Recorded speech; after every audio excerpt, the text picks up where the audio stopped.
les 12-14. Aujourd'hui, on va aborder un phénomène majeur et largement méconnu, l'hébergement chez un tiers. Et on va s'appuyer sur une étude qui a été réalisée par l'Observatoire de l'hébergement et du logement pour le compte de Grenoble-Alpes Métropole, étude qui a été réalisée dans les discussions qui ont suivi aussi la nuit de la solidarité. Pour en parler, aujourd'hui, on va avoir Safia El-Khattabi, coordinatrice du plan local logement d'abord pour Grenoble-Alpes Métropole, qui va introduire la question. Ensuite, Chloé Mollard de l'Observatoire de l'hébergement et du logement qui présentera l'étude. Et ensuite, on a prévu un grand moment pour les questions et le débat aujourd'hui. Donc, on espère que vous aurez beaucoup de questions sur ce phénomène méconnu. Est-ce que ça correspond, ce qui va vous être présenté correspond à ce que vous rencontrez comme réalité? Quelles difficultés particulières vous rencontrez et quelles propositions on pourrait faire? Donc, je laisse la parole à Safia El-Khattabi. Bienvenue, Safia, et c'est à vous.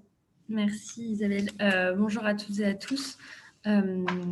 Donc, pour continuer l'introduction, l'idée est de rappeler peut-être l'historique de cette étude.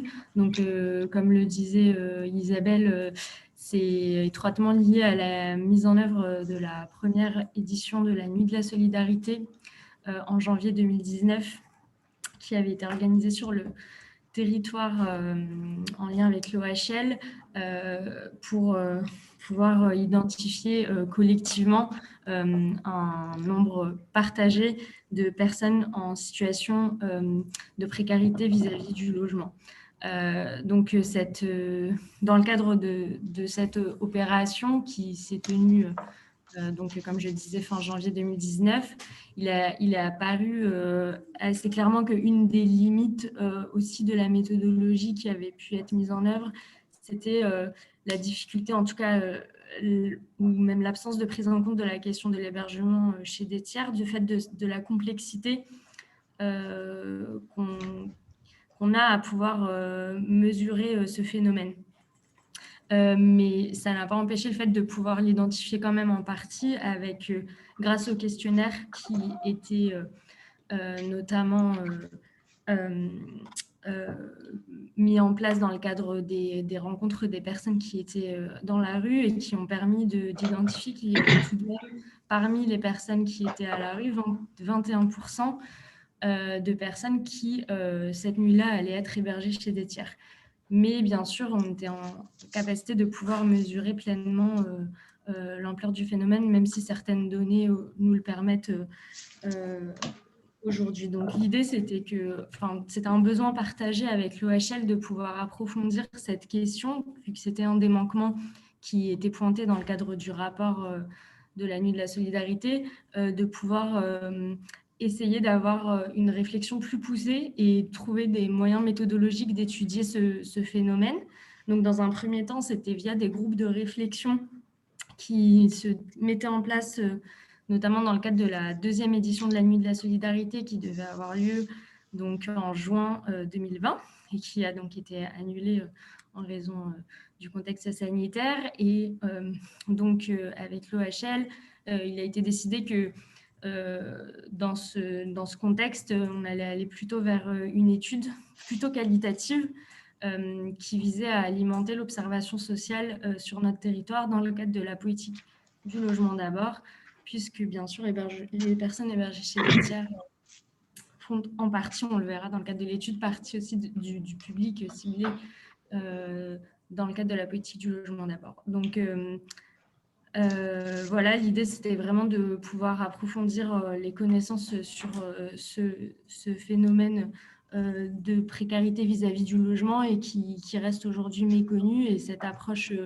qualitative permet d'avoir un certain nombre d'éléments qui viennent ensuite alimenter et en tout cas apporter des éléments objectif pour permettre ensuite d'alimenter les politiques publiques territoriales. Et donc, comme il était dit aussi en introduction, l'idée aujourd'hui est vraiment d'échanger et de récolter aussi des réactions et des perspectives d'action des suites à donner à cette étude. Voilà. Donc, n'hésitez pas à poser vos questions en passant par le Q&R ou en levant la main. Et on vous donnera bien sûr la parole et on essaiera de répondre aux questions le mieux possible et d'engager la discussion de la manière la plus large possible. Donc, on écoute Chloé. Bonjour à tous. Alors, avant de vous présenter l'étude, je voulais juste revenir rapidement sur la méthodologie qui avait été utilisée. Donc, ça se base surtout sur des entretiens. Il y a une dizaine d'entretiens qui a été réalisés auprès d'acteurs locaux, de l'accompagnement, de l'hébergement et du logement, et une vingtaine d'entretiens réalisés auprès de ménages privés de domicile personnel ou qui ont été privés de domicile personnel et qui ont déjà eu recours à de l'hébergement chez un tiers. Et avant de réaliser tous ces entretiens, comme Safia l'a dit, il y a eu des groupes de réflexion qui sont mis en place, qui ont associé un certain nombre d'acteurs locaux. L'idée, c'était d'avoir des premiers retours, des premières observations de terrain sur qu'est-ce que c'était l'hébergement chez un tiers et qu'est-ce qu'il fallait mettre en œuvre pour pouvoir réussir à l'appréhender. Un des premiers travaux qu'a fait ce groupe de réflexion, c'était de réussir à définir l'hébergement chez un tiers, puisque c'est un phénomène qui prend plein de formes différentes. Et là, l'idée, c'était de le définir dans le cadre de la privation de domicile personnel et du mal logement, puisque l'hébergement chez un tiers ne veut pas toujours dire être privé de domicile personnel. Ça peut aussi être un choix que voilà, des personnes font pour économiser de l'argent à un moment donné sur le logement ou pouvoir rebondir plus facilement dans la vie. Donc, la définition qui a été retenue par les groupes de réflexion, c'est une définition qui lie la définition de la Fondation Abbé Pierre, qui se base elle-même sur les travaux de l'INSEE et de l'INED sur l'hébergement chez un tiers, qui avait eu lieu dans les années 2000, et qui se base aussi sur la grille Ethos, qui est une typologie européenne de l'exclusion liée au logement. La définition, c'est de dire que les situations d'hébergement chez un tiers vont relever du mal logement dès lors que le ménage est contraint de recourir à ce type d'hébergement, c'est-à-dire qu'il désire accéder à un logement autonome, mais il ne va pas en avoir la possibilité, et dès lors que cette situation le prive du domaine physique du logement, c'est-à-dire qu'il ne possède pas exclusivement le logement, qu'il le prive aussi du domaine social, c'est-à-dire qu'il n'a pas un espace privé dans le logement pour entretenir des relations sociales, et qu'il prive du domaine légal. Il ne possède pas de titre légal d'occupation puisqu'il est hébergé.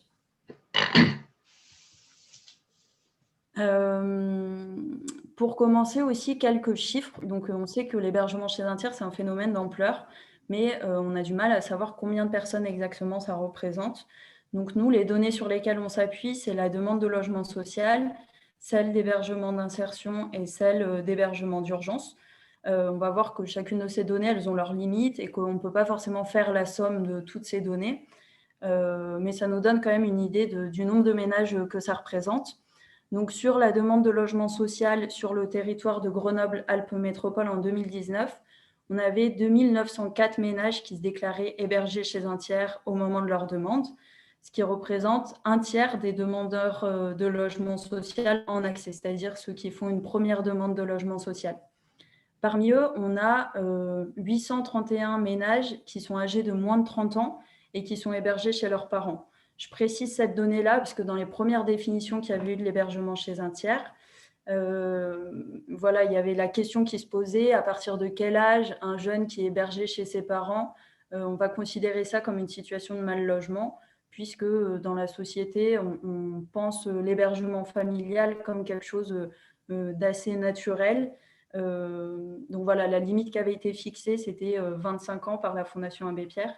Donc là, dans ces 2904 ménages, on a quand même une partie importante qui sont des jeunes de moins de 30 ans qui sont hébergés chez leurs parents. Les données qu'on a ne nous permettaient pas de regarder à partir de 25 ans. Donc voilà, c'est un ordre d'idée. Ça ne veut pas dire pour autant que ces ménages-là ne sont pas dans des situations de mal logement. comme on le rappelle la définition précédente, qui se base surtout sur l'idée que ces jeunes veulent accéder à un logement social puisqu'ils en ont fait la demande et que manifestement, ils n'y ont pas encore accès. La deuxième donnée qu'on regarde, c'est l'hébergement d'insertion. Donc, toujours sur Grenoble-Alpes Métropole. En 2019, on avait 262 ménages qui se déclaraient hébergés chez un tiers et qui étaient en demande d'hébergement d'insertion. Ça représente un quart des demandeurs. Et dernier élément, l'hébergement d'urgence, qui est un petit peu plus compliqué à analyser puisque donc les ménages, pour faire une demande, ils appellent le 115. Et si lors de la première demande, on ne leur attribue pas un hébergement, ils sont amenés à appeler le 115 à nouveau plusieurs fois, parfois pendant plusieurs mois, plusieurs années.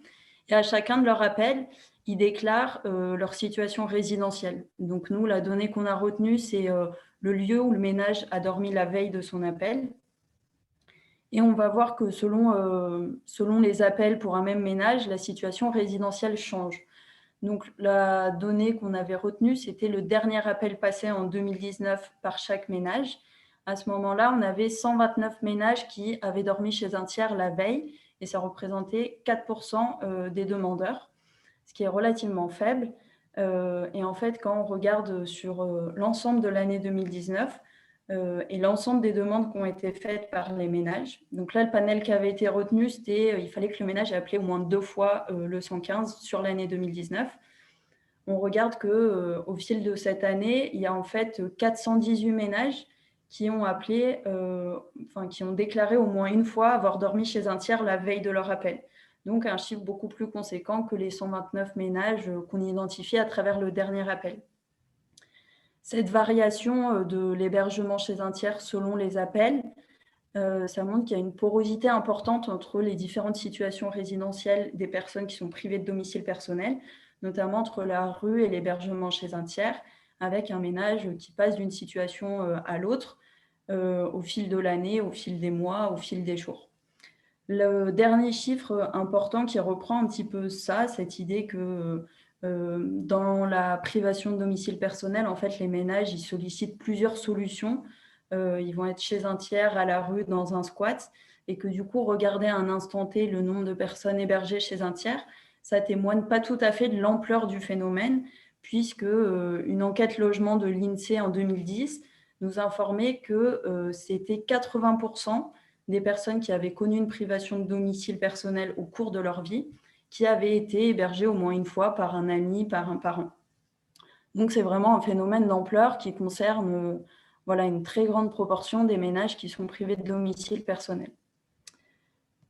Je vous propose, avant de détailler un peu plus les observations de l'OHL, d'écouter le témoignage d'un monsieur qui a été hébergé chez un tiers.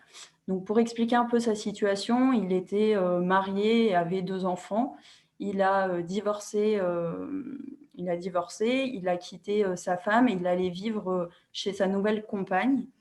Leur relation a duré 2 ans environ. Ensuite, elle s'est dégradée et il est resté hébergé chez cette personne avec la relation amoureuse en moins, donc vraiment hébergé chez un tiers. Et en réalité, il était hébergé dans le vestiaire d'un gymnase qui était attenant au logement de la personne. Donc, je vous laisse écouter son témoignage en espérant que ce soit assez fort et normalement, il y a des sous-titres pour pouvoir suivre. Pardon. J'ai été hébergé il y a 4 ans à peu près. Oui, 4 ans. Ça fait 4 ans, on était en chambre, quoi. Voilà, puis bon, ça allait bien pendant 2 ans. Et après, elle m'a dit, tu vas dans le vestiaire, je veux plus que tu dors avec moi. Bon. Et là, elle m'a dit, tu prends le micro-ondes, tu mets une table là-bas, tu manges là-bas avec le micro-ondes. Là-bas, c'était où? Dans le vestiaire. Et tu veux que je me recommence à faire, quoi. L'hiver, il n'y a pas de chauffage. Elle m'a vendu le radiateur. Et attends, dormir. Bon, il fait moins froid dormir dans le vestiaire que dans la voiture. Et quand vous dormez, vous avez le temps. Elle avait du monde le soir, il utilise le vestiaire. Jusqu'à 11h minuit. Et 11h minuit, moi, des fois, j'ai envie de dormir, quoi. Donc, vous ne pouvez pas y aller, c'était normal, je comprends. Et voilà, je t'ai dit, attends, c'est quand même normal, il faut que j'attende minuit, 1h du matin, que les gens y partent pour que j'aille dormir. Donc, elle m'a quand même mis 3 fois à la porte. J'ai dormi dans la voiture, juillet, août, novembre, décembre. Après, c'était en mars, avril, je crois, je ne m'en rappelle plus. Mais au bout de 2 mois, elle me reprenait, je l'appelais, arrivait à la. Bon, on revenait. Puis quelques mois après, elle me refoutait dehors. Bon, ben, elle a fait même venir les gendarmes pour mettre dehors. Le pire, ça a été il y a 2 ans, au mois d'août, juillet, août, quand je dormais dans la voiture, j'étais tellement chaud, on est obligé de dormir les fenêtres ouvertes. Et là, il y a 2 ans, ils m'ont tout volé la voiture. Les papiers, le téléphone, ils m'ont retrouvé sans papier. Mais le problème, c'est que j'avais retiré la veille mon chômage. Et là, il y avait 1 000 €. Je me suis retrouvé à plus rien. Et je l'ai rappelé, elle m'a dit, bon, on revient. Je suis revenu, ça a duré quelques mois. Puis après, pareil, mais ben, dégage. J'ai appelé le chantier, mais bon, ils n'ont jamais rien pu. Alors que j'étais au mois d'août l'année dernière, parce qu'elle, non, au juillet, elle partait en vacances à Nice pendant 1 mois. Elle m'a dit, bah, toi, ben, tu vas dehors pendant 1 mois.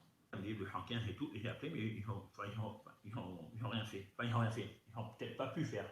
Plutôt. Et avant ça, vous connaissiez le 115? Non. Non. Et finalement, du bout, elle est partie, elle m'a dit, bien, je te donne les clés. Elle m'a quand même laissé les clés. Au moins rester au mois d'août. Donc, il y a plein de contraintes après, ça vous, je sais pas comment dire, ça pas fait dérailler, mais ça, on a plus le goût, vous voyez, et plus envie de me battre, ça ne servait à rien. Je dis dans la rue, si t'as pas le droit de manger ce que tu veux, t'as pas le droit à ça, t'as pas le droit là, t'as pas le droit là, j'ai dit, j'ai quel droit, c'est de la fermer, quoi. C'est ça mon droit, et c'est ça la vie. Et attends, il vaut mieux partir, quoi. J'ai 10 ans qu'à l'école, pendant 30 ans, j'ai eu des problèmes, j'ai eu des galères, j'ai eu pas mal de problèmes. Je suis arrivé à me débrouiller. Je suis arrivé à m'en sortir de mes problèmes, toujours par moi-même. Et là, je ne voyais pas de solution, je ne voyais pas le bout du tunnel. J'étais dans le tunnel, dans le noir, je voyais du noir. Alors, il n'y avait plus à trouver la solution. Je ne voyais plus comment faire. Donc, c'est là que je me suis dit, il faut appeler, et puis tant pis. Hein. Alors, j'étais là sur le téléphone, je le fais, je le fais pas, je le fais pas. Allez, j'ai dit, tant pis, il faut y aller, et on verra. Là, il fallait que je trouve une solution. J'ai fait les. Enfin, c'était dur. Pour moi, c'était dur de faire les démarches. Je veux dire, on allait voir une telle personne, de faire l'aider. Et suite à ça, après, j'étais voir l'assistante sociale de Grenoble. Mais heureusement que, je veux dire, qu'ils étaient là, parce que je ne voyais pas, enfin, trouver un appart, je me voyais mal trouver un appartement. Donc voilà pour le témoignage. Pour faire le lien avec la définition que je donnais au début, on retrouve bien là la volonté d'accéder à un logement, à la fois pour ce monsieur-là des difficultés pour connaître ses droits, savoir par quels moyens accéder à un logement. Il savait très bien que dans le parc privé, il n'avait pas les revenus suffisants pour accéder à un logement. En plus, une difficulté à demander de l'aide auprès d'une assistante sociale. Et en même temps, sur la situation d'hébergement chez un tiers, on voit bien qu'il est privé du domaine physique du logement, puisqu'il n'a même pas, il n'a que partiellement accès au logement, il n'a pas accès à la cuisine, notamment, il a un micro-ondes dans le vestiaire pour pouvoir manger. Privé du domaine social aussi, puisque lui-même, enfin voilà, il ne peut pas avoir entretenir ses relations privées et sociales dans ce vestiaire-là, auquel lui-même n'a pas accès à tous les moments de la journée. Et évidemment privé du domaine légal, puisqu'il n'a aucun droit à faire valoir dans ce logement. La preuve en est, la personne qui l'hébergeait a fait venir les gendarmes une fois qui l'ont mis à la porte. Maintenant, on va repenser la question du mal-logement à travers 3 notions qui sont un petit peu plus précises que celles de la définition. La première, c'est une relation asymétrique entre hébergé et hébergeur. C'est un élément qui est vraiment commun à toutes les situations d'hébergement chez un tiers que j'ai pu étudier. Une relation asymétrique parce qu'il y a l'hébergé qui offre un hébergement, qui accueille, et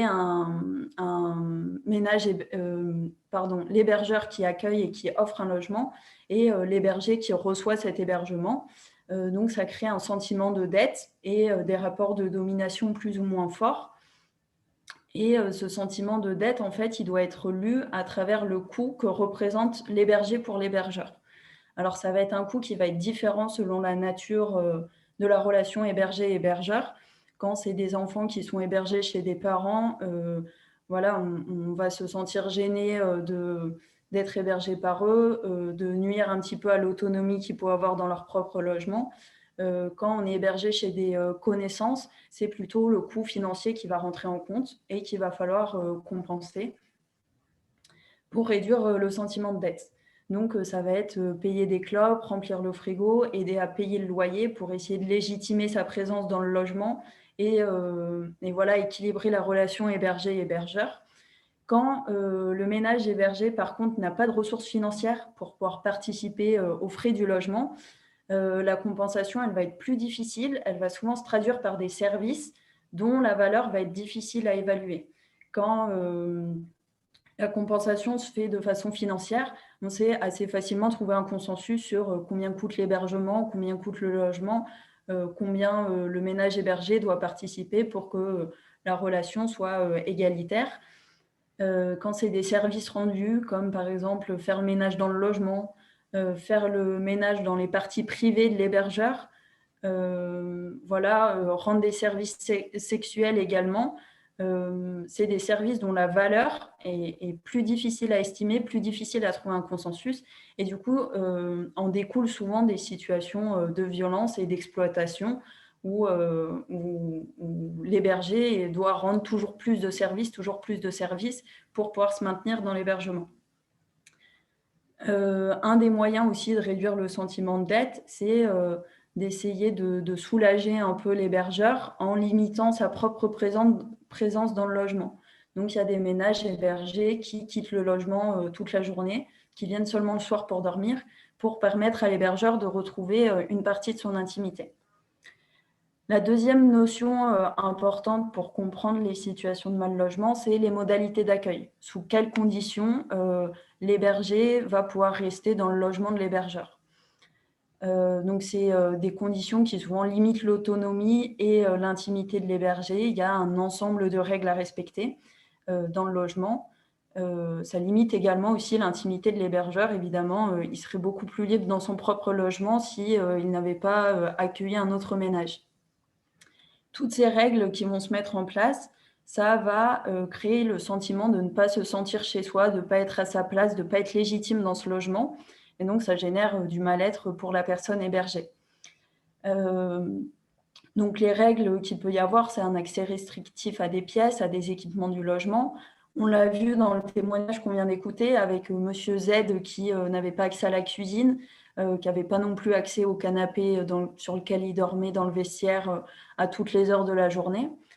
Mais il peut aussi y avoir des règles, donc il y a des règles dictées par l'hébergeur, il peut aussi y avoir des règles que l'hébergé va s'imposer à lui-même pour essayer de réduire son sentiment de dette et ménager l'hébergeur.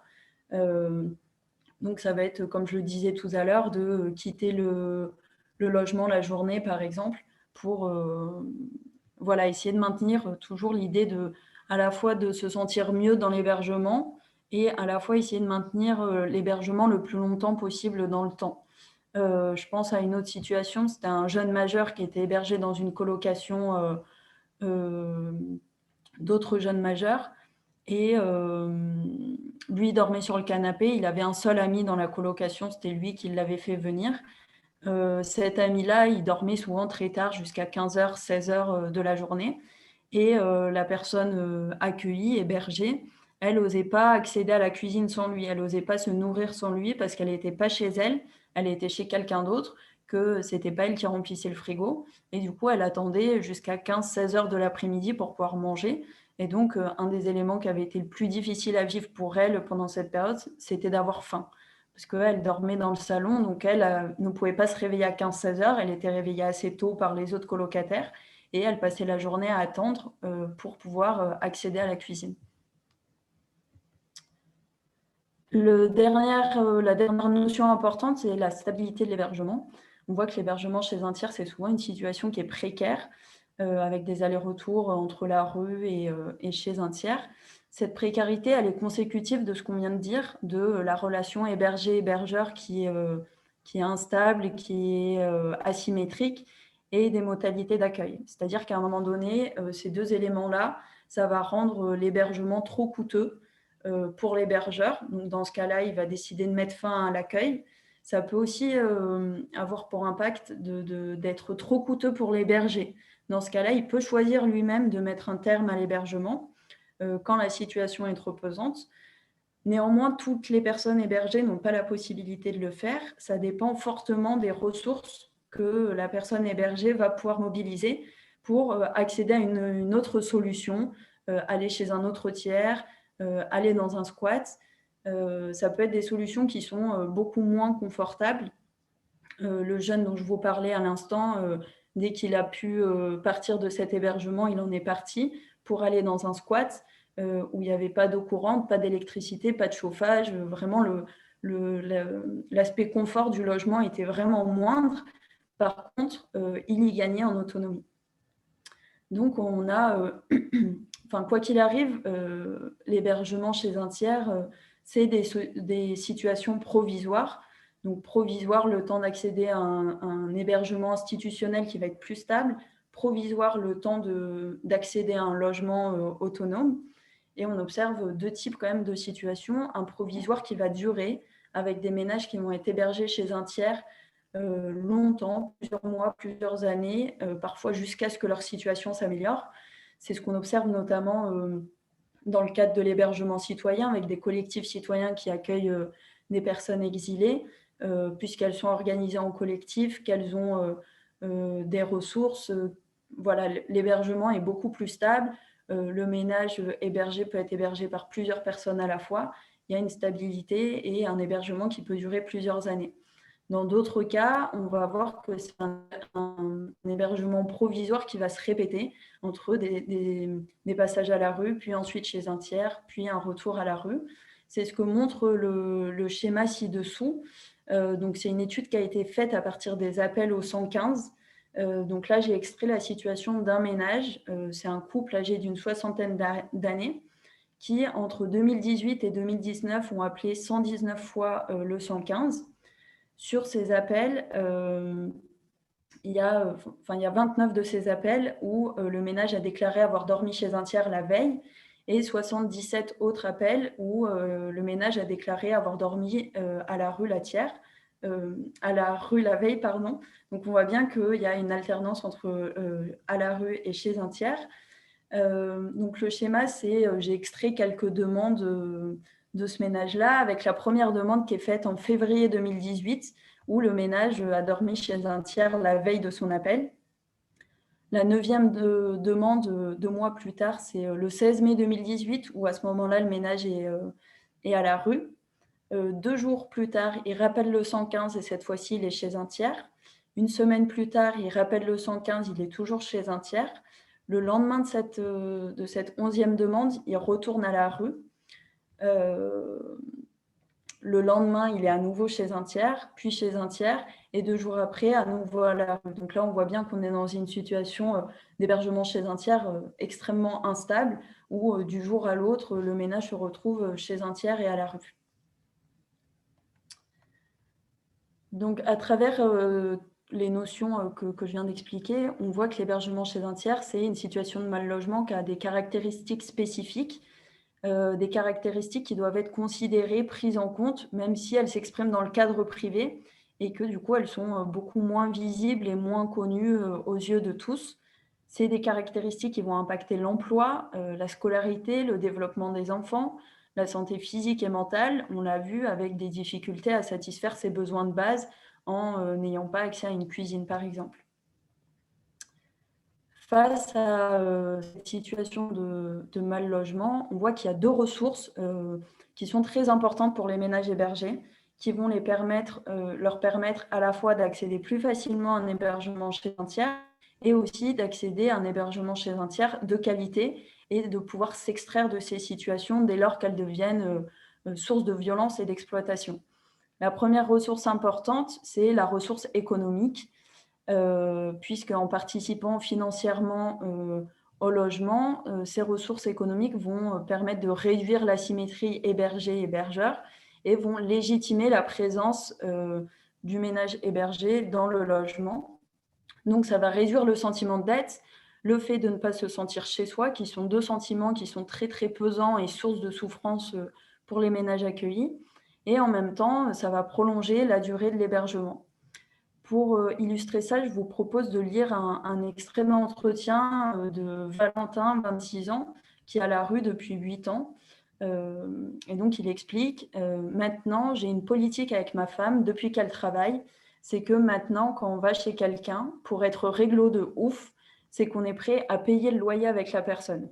Comme ça, même si on ne remplit pas le frigo, eh ben, on a payé le loyer avec toi. Alors qu'avant, on était plus des squatteurs qui ramenaient juste à bouffer et des bières. Maintenant, on paye le loyer. Il y a maintenant ce truc de dire on paye le loyer, comme ça, tu ne peux pas nous virer vraiment. C'est aussi une sécurité pour nous parce qu'on a payé la même part de loyer que toi et toi, on t'a fait gagner un peu d'euros parce qu'on a payé à ta place. C'est un extrait d'entretien qui est intéressant parce que juste avant qu'il m'explique ça, Valentin me disait qu'il a vécu de la mendicité pendant longtemps et du coup, c'est des ressources qui sont journalières et qui souvent sont dépensées comme telles au jour le jour. Et donc, quand on est hébergé chez un tiers et qu'on vit de la mendicité, on n'a pas un revenu mensuel qui nous permet de participer aux frais du logement, de payer le loyer avec la personne qui nous héberge. Ça nous permet seulement d'aider un petit peu ponctuellement, de remplir le frigo, de payer des bières et ce type de choses. Et là, depuis qu'ils ont eu des ressources stables, puisque sa femme avait un emploi, ils ont pu se projeter un peu plus, participer au paiement du loyer, arrêter d'être perçus comme des squatteurs, qui est quelque chose d'assez négatif pour pouvoir accéder à un hébergement chez un tiers. C'est la question de la réputation. Et puis aussi assurer une certaine sécurité, pouvoir rester dans le logement et se sentir légitime d'être dans le logement et ne plus avoir à gérer le sentiment de dette et aménager l'hébergeur. La deuxième ressource importante, c'est les ressources sociales, le fait d'avoir des relations, un cercle d'amis, un cercle de connaissances large, qui va permettre au ménage qui se fait héberger de pouvoir mobiliser d'autres solutions dès lors que l'hébergement chez un tiers devient trop difficile. Donc, c'est solliciter un autre tiers, aller dans un squat, et le fait d'avoir ce panel de solutions possibles qu'on peut mobiliser, avoir des relations qu'on peut mobiliser, ça permet d'éviter la dépendance vis-à-vis d'un tiers et donc d'éviter toutes les conséquences qui en découlent, la violence, l'exploitation, puisque les ménages qui ne bénéficient pas de toutes ces ressources, on peut voir que dès lors qu'elles sont hébergées chez un tiers, elles vont tout faire pour maintenir cet hébergement-là, puisque c'est la seule solution qu'elles ont pour éviter la rue. Et donc, elles peuvent se maintenir dans le logement, quand bien même ça les expose à des violences et à des situations d'exploitation, parce que pour elles, ce sera moins pire que de devoir retourner à la rue. Un des éléments de l'étude, c'était d'essayer de pouvoir replacer l'hébergement chez un tiers dans un parcours de privation de domicile personnel. Du coup, on a créé ce schéma à partir des différents entretiens qu'on a faits et des différents profils qui sont ressortis. Donc, il y a 2 axes. Un axe vertical avec en haut un hébergement chez un tiers qui va être stable, en bas un hébergement chez un tiers qui va être instable, et un axe horizontal qui permet de matérialiser la proximité que le ménage va avoir avec le logement. C'est-à-dire, est-ce qu'il est capable d'accéder au logement rapidement ? Capable au sens il a la situation administrative pour accéder au logement et la situation économique aussi pour accéder au logement. Donc, je vous propose qu'on détaille rapidement tous ces profils en commençant par le premier qui est l'hébergement citoyen, un hébergement long pour des étrangers en situation administrative complexe. Donc, comme je le disais tout à l'heure, c'est des hébergements qui sont proposés par des collectifs. Il y a une organisation ce qui permet d'héberger un ménage sur le long terme, souvent jusqu'à ce qu'il obtienne une situation administrative qui lui permette d'accéder au logement. Donc, c'est vraiment un hébergement stable. Par contre, voilà, la particularité, c'est que c'est pour un profil de ménage étranger qui, du coup, est éloigné du logement et qui va être maintenu dans cette situation difficile parce que même si l'hébergement est organisé et que c'est beaucoup plus formalisé que d'autres formes d'hébergement chez un tiers, ça peut rester une situation difficile à vivre pour la personne qui est accueillie. Notamment, on retrouve le sentiment de dette dans les situations d'hébergement citoyen aussi. Le point plus positif de cet hébergement-là, c'est qu'il va permettre d'offrir des ressources sociales, parfois des ressources financières aussi aux ménages qui sont accueillis, en leur permettant d'être hébergés dans une famille qui parle français et donc d'apprendre la langue plus rapidement, d'étendre son cercle social en faisant la connaissance des amis de la famille également, pouvoir mobiliser ce cercle social ensuite par la suite pour trouver des petits jobs et avoir quelques ressources financières. Le deuxième profil, c'est là aussi un hébergement stable, c'est l'hébergement familial. Un parachute pour faire face à des ruptures biographiques. Donc, dans les entretiens que j'ai pu faire, c'était le cas notamment de femmes qui avaient vécu une rupture conjugale et qui étaient retournées vivre chez leurs parents, parfois avec leurs propres enfants, le temps de pouvoir retrouver un logement. Cet hébergement, il est stable parce que ça repose sur des valeurs familiales qui sont fortes, avec une injonction sociale qui pèse, qui est assez forte, qui veut que des parents viennent en aide à leurs enfants lorsqu'ils perdent leur logement, et vice-versa aussi que des enfants viennent en aide à leurs parents lorsqu'ils perdent leur logement. Donc, c'est des hébergements qui sont stables. Et cette stabilité, souvent, elle va éloigner les ménages hébergés des services d'aide publique qui existent. C'est des ménages qui vont tarder souvent à solliciter un travailleur social, solliciter les différents dispositifs d'accès au logement qui existent. D'une part parce qu'ils ne les connaissent pas toujours. C'est des ménages qui n'avaient pas forcément de difficultés par le passé et qui donc n'ont jamais eu besoin de recourir à ce dispositif-là. C'est des ménages aussi qui peuvent se sentir non légitimes à recourir à cette aide parce qu'ils se savent chanceux de pouvoir se reposer sur une solidarité familiale forte. Pour autant, cette stabilité, ça ne les protège pas des aspects du mal logement qu'on vient de voir précédemment, parce que souvent, ils sont accueillis dans un logement qui n'est pas fait pour accueillir 2 ménages. Il y a des relations familiales qui peuvent devenir conflictuelles au fil du temps. Et puis, il y a aussi le sentiment d'aide, celui de ne pas se sentir chez soi. J'ai en tête une mère de 2 filles qui a quitté son conjoint, qui est retournée vivre chez ses parents. Voilà, la mère et les 2 filles avaient pour seul espace une seule chambre où elles ont dormi et vécu pendant 2 ans, le temps d'accéder à un logement. Le profil 3, c'est plutôt de l'hébergement amical. Donc là, il y a 2 profils qui se distinguent. Le premier, c'est une alternative à la rue et ça correspond au témoignage qu'on a entendu au début de Monsieur Z, où là, on est dans des situations d'hébergement instables. On l'a vu, hein, la personne qui l'accueillait l'a mis à la porte plusieurs fois. Donc, il avait une voiture, les moments où il était mis à la porte, il dormait dans la voiture, puis recontacter cette personne pour l'accueillir. Donc là, c'est l'accueil chez des connaissances, des amis, voilà, une ex-conjointe, où pour le coup, comparé à l'hébergement familial, il y a quand même une injonction moins forte à venir en aide à ce type de relation-là. Souvent, elle est forte au début et elle n'arrive pas tout à fait à se maintenir dans le temps. Donc, on a des allers-retours avec la rue. Et de la même manière, là aussi, on l'a très bien vu dans le témoignage qu'on a entendu au début, un éloignement quand même. Enfin, tous les ménages ne sont pas prêts à solliciter des travailleurs sociaux.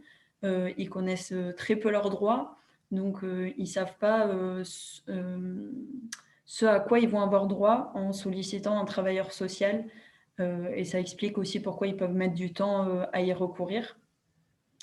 Et souvent, c'est lorsque la situation devient beaucoup trop compliquée, beaucoup trop dense, que ces ménages vont faire appel à une aide extérieure et pouvoir accélérer leur accès au logement.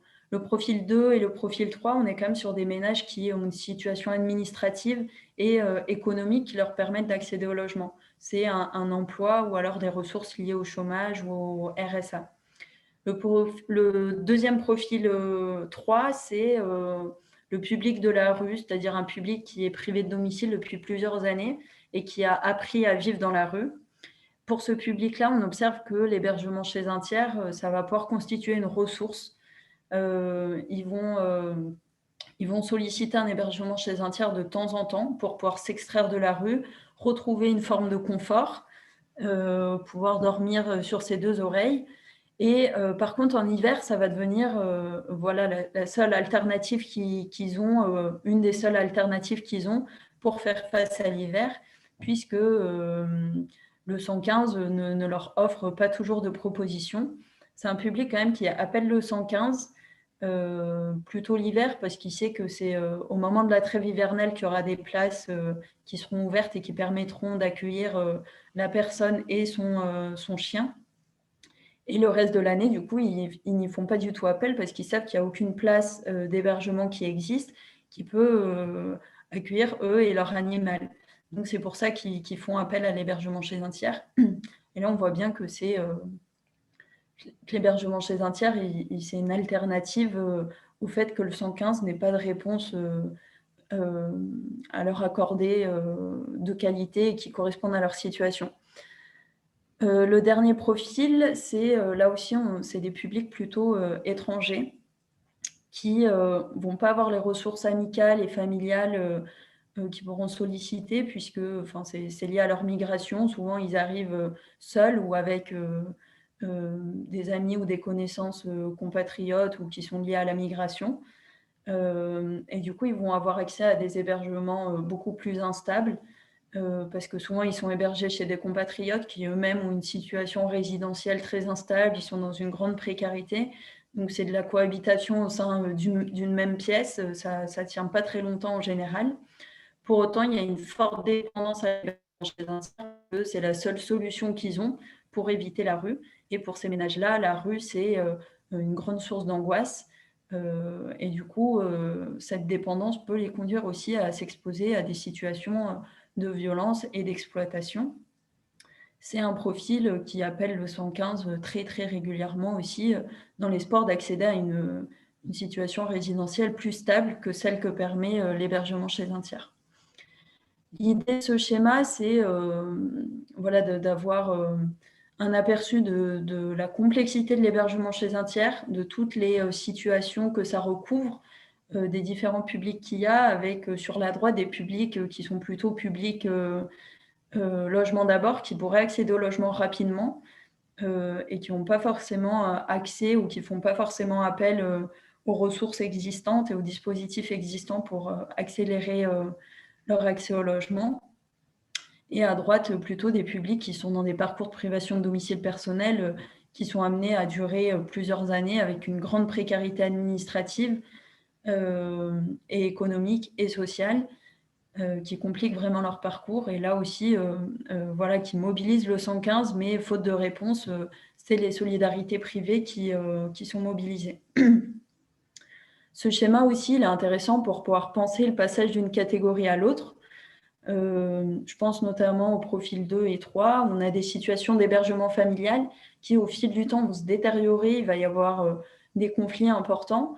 Et donc, le ménage hébergé chez ses parents va devoir quitter l'hébergement. Et là, il va aller dans la catégorie profil 3 plutôt, où il va solliciter son réseau amical pour pouvoir être hébergé.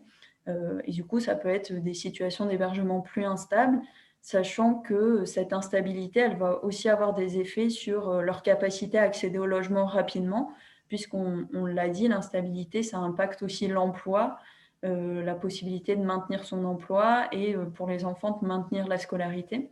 Donc, ça peut impacter les ressources financières et donc impacter l'accès au logement qui est derrière.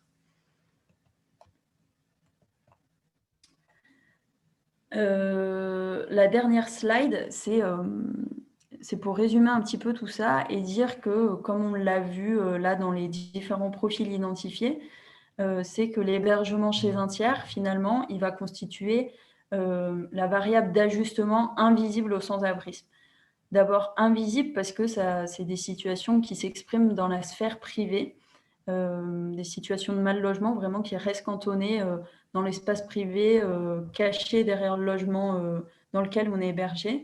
Ce n'est pas des situations qui se matérialisent dans l'espace public, contrairement par exemple aux campements qui peuvent se monter pour interpeller les politiques publiques, contrairement aux squats dans lesquels il peut y avoir des collectifs qui se créent aussi pour interpeller.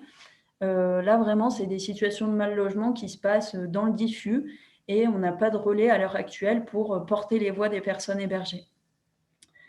Ensuite, une alternative au sans-abrisme. On l'a vu tout à l'heure sur les profils, il y a des ménages qui ne connaissent pas le 115, il y a des ménages qui connaissent le 115 et qui l'appellent.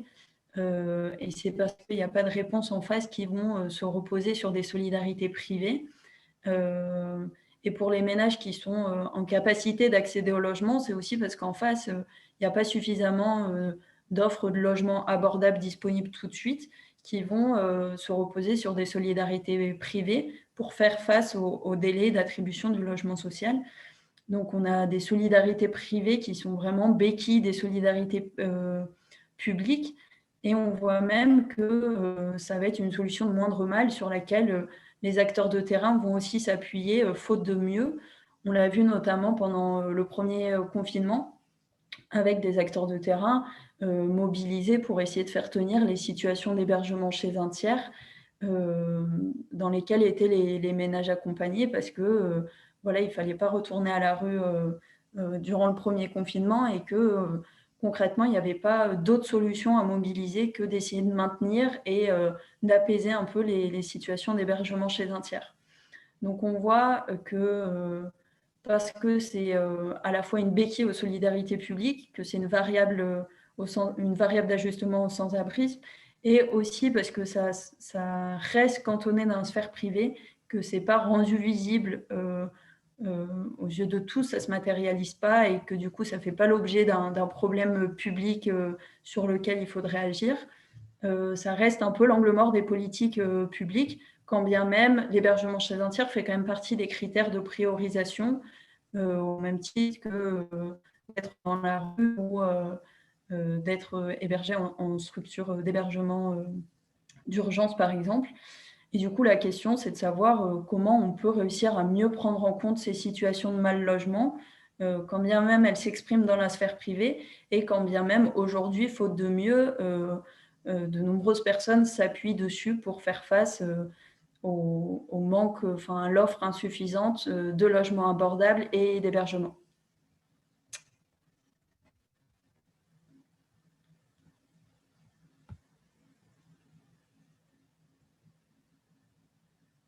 Merci beaucoup, Chloé.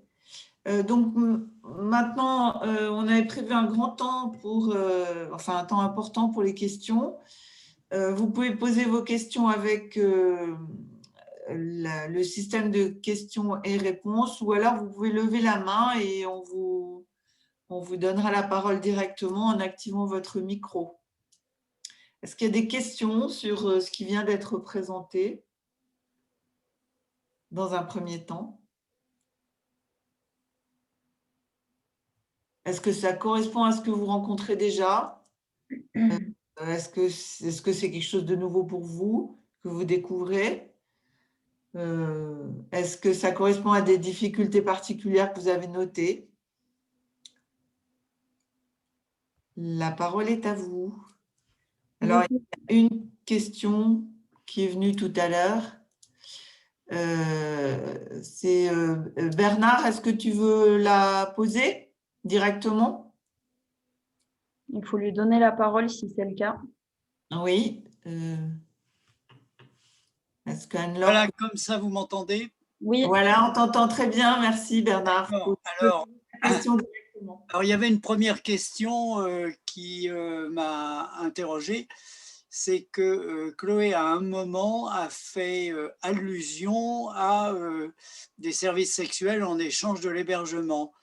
Et la question, c'était de savoir si on a pu identifier ou s'il est possible d'identifier des situations de prostitution masquée. Alors moi, à travers les entretiens que j'ai faits, ce n'est pas une situation dont on m'a parlé, avec les personnes concernées en tout cas. Par contre, c'est quelque chose qui est, les associations qui travaillent auprès des personnes en situation de prostitution l'identifient très clairement comme de la prostitution au sein de l'hébergement. et également les associations, mais peut-être qu'il y en a qui sont présentes, notamment des accueils de jour destinés aux femmes, identifient aussi très bien ça avec des femmes qui se prostituent en échange d'un hébergement. Je pense aussi aux associations qui interviennent auprès des jeunes, qui identifient aussi ça avec des jeunes en situation de prostitution pour accéder à un hébergement chez un tiers. D'accord, donc la réponse est hélas positive. Oui. La deuxième, alors c'était moins une question qu'une réflexion. Au fond, à la fin de l'exposé, extrêmement intéressant d'ailleurs, hein, qui montre l'importance de cette question, hein, c'est que les personnes qui sont hébergées, en fait, peuvent bénéficier à un moment ou l'autre d'une solution de logement, mais elles ne peuvent jamais habiter, nulle part. Et ça, c'est mis en évidence par tous les aspects qualitatifs, hein, c'est-à-dire le manque d'intimité, les tensions entre hébergés et hébergeurs, le sentiment de dette, le fait de ne pas avoir un chez-soi, pas de lieu à soi. Effectivement, je trouve que c'est une question qui met bien en évidence la différence entre le logement et l'habitation, et le fait d'habiter, loger ou habiter. J'insiste un peu là-dessus parce qu'on a pour le public qui a appris à vivre dans la rue réellement, on voit qu'ils vont s'extraire des situations d'hébergement chez un tiers où justement toutes ces dimensions-là de l'habiter, de l'autonomie, de l'intimité, ils les ont beaucoup trop perdues dans l'hébergement chez un tiers. Ils vont quitter ces situations d'hébergement pour retourner dans la rue où là, ils ont quand même une forme d'autonomie qui revient. Et voilà, et à un moment donné, ils vont préférer cette forme d'autonomie-là par rapport au confort qu'ils pouvaient avoir dans l'hébergement chez un tiers. Donc, voilà, ça souligne vraiment la situation de mal logement et le fait de ne pas pouvoir habiter dans l'hébergement chez un tiers, en effet. Merci. Merci Bernard. Est-ce qu'on peut donner la parole à Nicolas Lepers qui a une question à poser?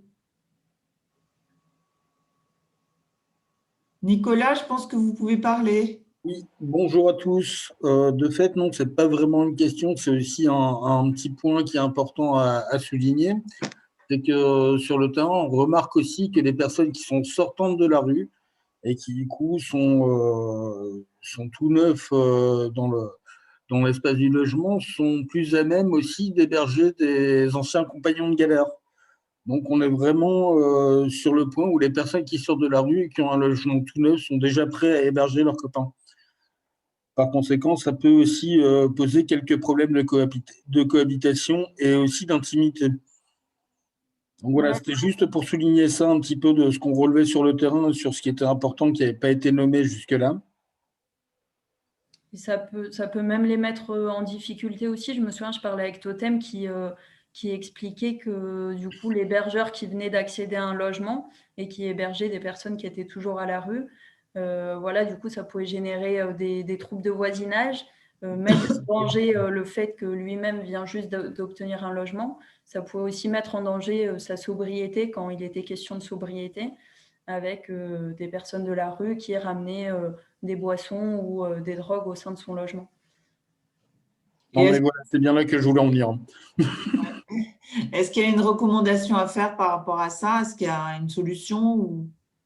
Je pense qu'il n'y a pas de solution, c'est juste une vigilance à avoir. Je pense que quand on est dans l'accompagnement, je crois que c'est juste une vigilance à avoir en disant, écoute, tu n'es pas forcé d'héberger tout de suite tes copains, pose-toi déjà dans ton logement, adapte-toi à ton logement, et une fois que toi, tu seras adapté, tu verras si tu peux héberger les potes, quoi.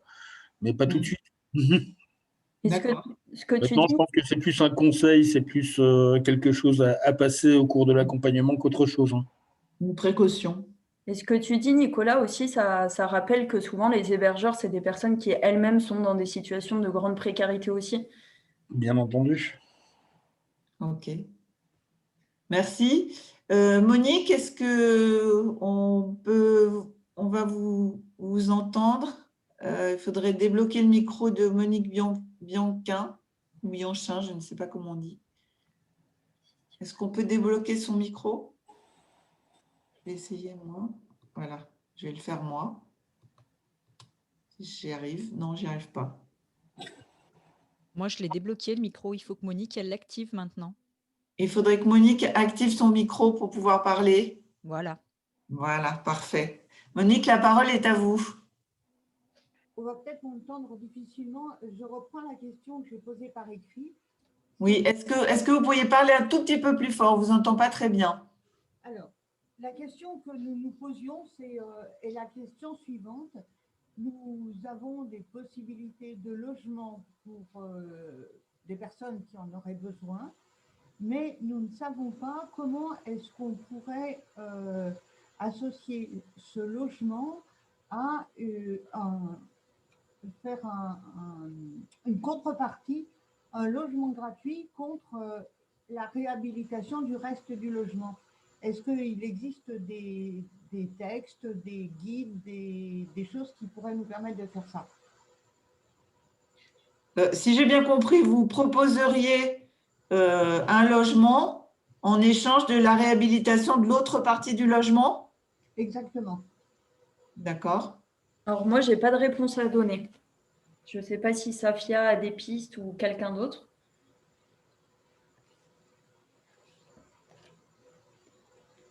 Est-ce qu'il y a des choses qui peuvent être cadrées? Est-ce qu'il y a des contrats? Est-ce qu'il y a des choses qui existent sur ce sujet? Pas à ma connaissance. Je crois que Safia a dit pas à ma connaissance. Non, je pense Est-ce que… que vous pouvez reformuler La question, Safia, c'était que cette dame a des logements qu'elle peut mettre à disposition gratuitement pour permettre d'héberger des personnes dans le besoin. Et elle voudrait en échange que la personne hébergée retape le logement, si j'ai bien compris, fasse des travaux dans une partie du logement qui est à réhabiliter. Et elle demandait dans quel cadre ça pourrait être fait. Non, après, il y a d'autres dispositifs qui existent, qui ne sont pas de l'hébergement gratuit, mais qui relèvent de l'allocation que Un Toit pour tous, vous connaissez déjà bien, mais qui sont plutôt sur de la location et pas de l'hébergement gratuit, avec la possibilité pour soit à la personne d'être titulaire du bail, soit d'avoir un contrat de sous-location. Et effectivement, il y a des aides qui existent pour faire des travaux, par exemple. Pour les travaux, mais là, il s'agit de passer par une structure qui fait les travaux, mais pas dans… Enfin, il n'y a rien qui existe dans le format très précis proposé par madame. En tout cas, à ma connaissance. Mais si d'autres personnes… Arthur, tu voulais intervenir? Arthur a levé la main. Oui.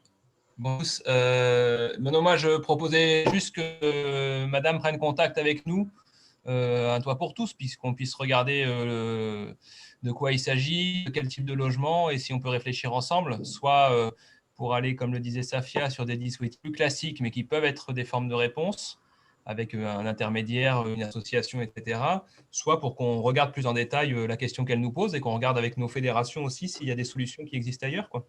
Des exemples de bonnes pratiques. Donc, si je peux que encourager la dame qui a pris la parole à nous contacter, éventuellement à nous transférer ses coordonnées sur la boîte contact d'Un Toit pour tous pour qu'on puisse la rencontrer rapidement. Alors, la difficulté à laquelle je me heurterai… Il faut que vous parliez plus fort pour qu'on puisse profiter de cette intervention, Monique. La difficulté à laquelle je serais peut-être confrontée, c'est que l'association Un Toit pour tous à Grenoble a une grosse activité. Or, je ne suis pas à Grenoble, je suis en Ardèche et en province. Et j'ai regardé, il n'y a pas d'association Un Toit pour tous ou l'équivalent dans le périmètre où j'habite. Ok, c'est pour ça qu'il faut qu'on cherche avec vous, madame. Et quand l'intervenant précédent proposait de prendre contact avec lui, c'est Un Toit pour tous Grenoble. Oui, c'est ça, c'est un toit pour tous Grenoble, mais à ce moment-là, si vous êtes en Ardèche, il faut qu'on vous mette en lien avec la fédération de la FAPIL qui pourra éventuellement trouver un interlocuteur sur l'Ardèche. D'accord. On peut regarder au niveau du réseau s'il y a quelqu'un qu'on connaît ou une organisation quelconque qui pourrait relayer votre demande et vous aider à trouver une solution. D'accord. Donc, en fait, ce que vous me proposez, c'est de prendre contact avec vous à Grenoble pour, Oui. pour obtenir des contacts, en fait, Voilà. de l'endroit où j'habite. Je vais même Voilà. faire mieux, vous faire passer. Je vais passer par les organisateurs là, un mail qui est la personne qui est à la fédération régionale de la FAPIL. Vous lui écrivez et elle vous mettra en lien avec les structures qui interviennent sur votre département. Voilà, on va faire ça. Eh ben, Vous pouvez faire passer du coup le mail que je vous ai envoyé, Elisabeth. merci beaucoup. Je vous en prie. Il y a Georges Braoudakis qui a levé la main. On peut peut-être lui donner la parole avant d'écouter Bruno Couder. Bonjour à tous, Georges Braoudakis, donc je représente l'association Innofam, c'est les familles des personnes qui ont des troubles psychiques, des malades ou handicapés psychiques. Et une grande partie des personnes dans la rue sont des malades psychiques, comme vous avez sans doute entendu parler de ça, mais nous avons aussi, parmi les familles que je représente, beaucoup qui hébergent effectivement les personnes qui ont des troubles psychiques et qui ne sont pas dans l'hôpital. Aujourd'hui, 80% des malades psychiques ne sont pas dans l'hôpital, ils sont dans la cité. Et on a fait des petites enquêtes un peu partout en France et il s'avère que 20 à 30% des malades psychiques habitent chez leurs parents dans la famille. Donc nous avons un hébergement familial tel qu'il a été décrit très bien tout à l'heure et avec un certain nombre de caractéristiques, je dirais, qui sont liées au fait que nous avons besoin de soins, je dirais, de la personne qui est malade. Effectivement, c'est des maladies en principe chroniques. Alors, je reviens sur la partie qui nous intéresse. Jusqu'à aujourd'hui, les solutions qui étaient mises en œuvre par le pouvoir public, c'était effectivement de créer des places d'hébergement pour handicapés psychiques, etc., etc. Et il y a relativement peu de places par rapport aux besoins, mais il n'y a personne quasiment qui parle effectivement de ces volets hébergement parmi les familles. Alors, ici, en Isère, on a pris initiative, on a proposé un projet dans le cadre du plan territorial en santé mentale.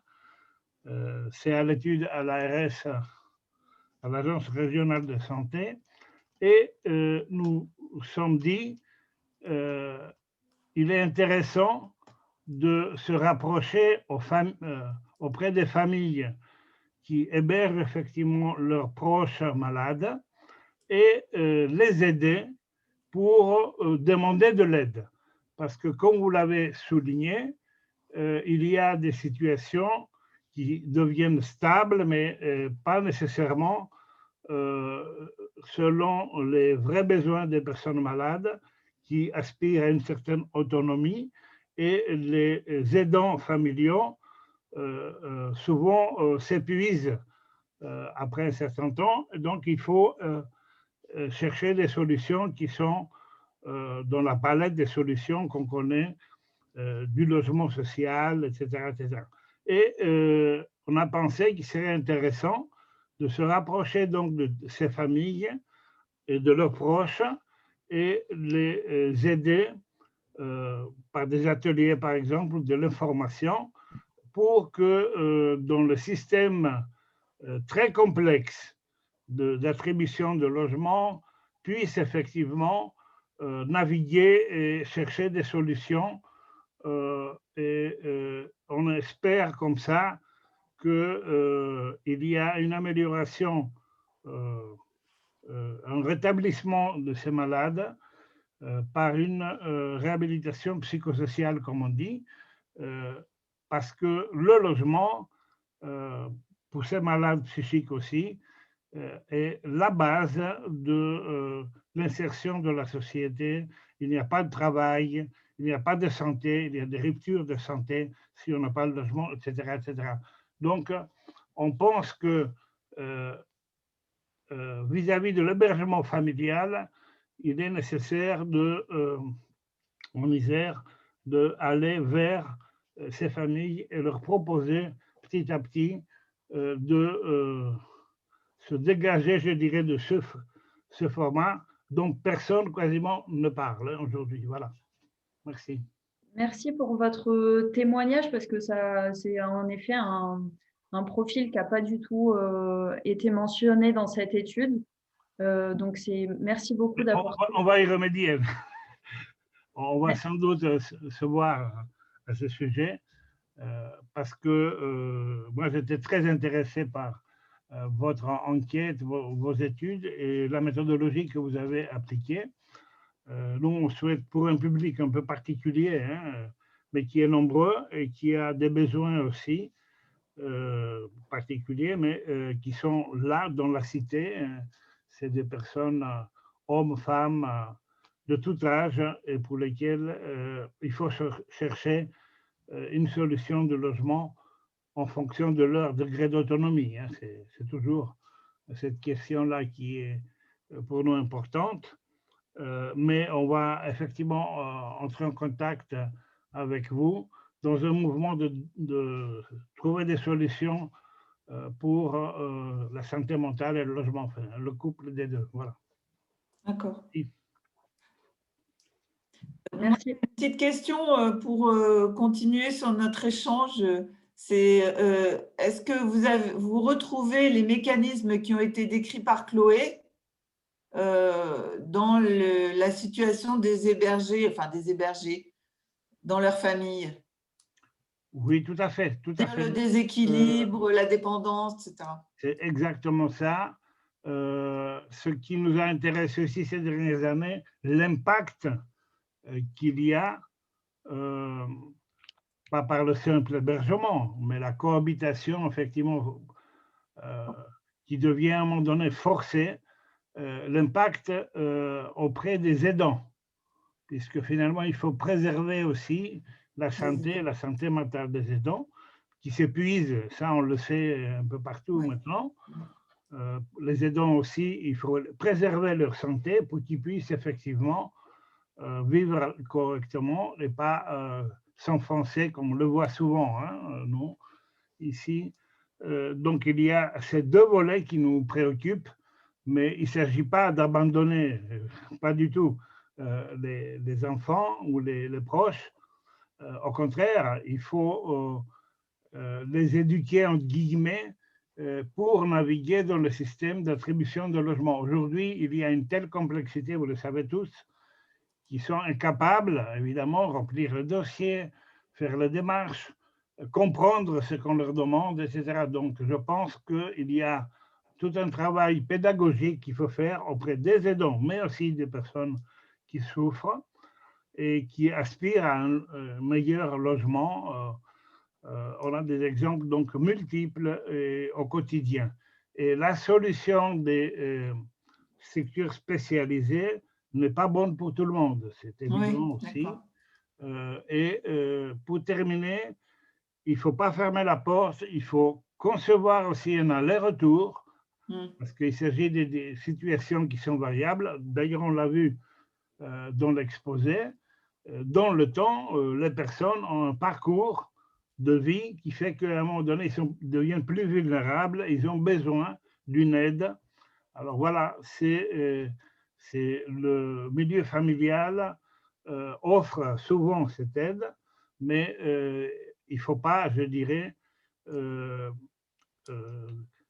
penser que c'est la solution idéale. Loin de là, en fonction du degré d'autonomie souhaité par les personnes, il faut leur donner la possibilité de les aider pour qu'ils demandent de l'aide. Il y a déjà ce problème-là à la base qu'on a constaté, encore avec ce que vous avez constaté, vous aussi, Chloé. Hein, on a un problème, donc il faut des campagnes de formation, même de formation, des ateliers, pour qu'ils puissent petit à petit, sur de longues périodes, hein, parce qu'il ne s'agit pas de travailler pendant 6 mois. On sait que ces problèmes vont souvent ressurgir tous les 2 ans, tous les 3 ans. On aura des difficultés. Mais le logement est la base, je dirais, de l'insertion pour nous. Voilà. OK. Ben, merci beaucoup pour ces précisions. Il y a une question de Bruno Couder. Est-ce que vous voulez prendre la parole pour la poser directement?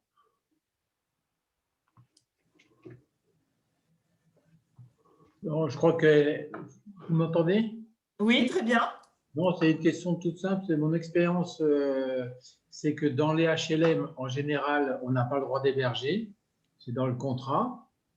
Et même les enfants, théoriquement, enfin les enfants majeurs. Et donc, mais j'ai vu qu'il y a beaucoup d'hébergements qui existent quand même, clandestins ou dissimulés. Et je me demandais s'il n'y avait pas un biais important sur ce domaine-là pour savoir combien de gens dans les circuits HLM officiels se trouvent hébergés clandestinement. De toute façon, nous, on ne s'appuie pas sur les données qui concernent des ménages eux-mêmes en logement social et qui hébergent quelqu'un pour nos statistiques.